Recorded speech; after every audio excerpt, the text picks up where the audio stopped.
Mr. Speaker, this is a chronic problem in all the counties. And we have had many of us here who have brought statements on the same topic about pending bills in their counties, including myself.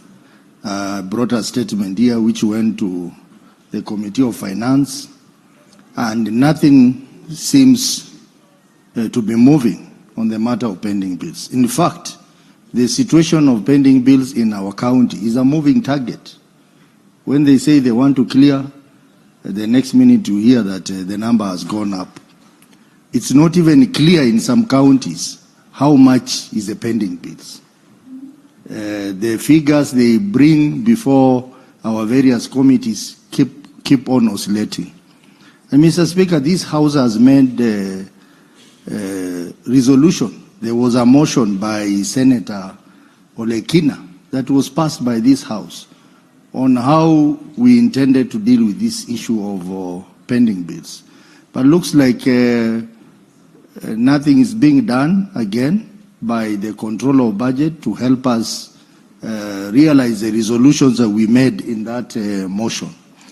Mr. Speaker, I think the Finance Committee can do better than what they are doing to help us address the matter of pending bills, because people have lost their businesses, people have lost their properties, and people have died. I know in my county, the contractors or the suppliers who have died because of the stress emanating from not being paid, and yet they have taken loans. So this is a serious matter, and I hope the Committee for Finance, which is chaired by Senator Roba, who is a former governor, who understands what pending bills are, can help this House to get a solution to this matter.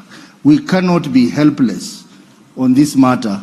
When we go to our various counties, we are confronted by people asking what this House is doing to address the issue of pending bills. So I want to call upon the Committee for Finance to help us unravel this problem, which is affecting all our 47 counties. Mr. Speaker, I support.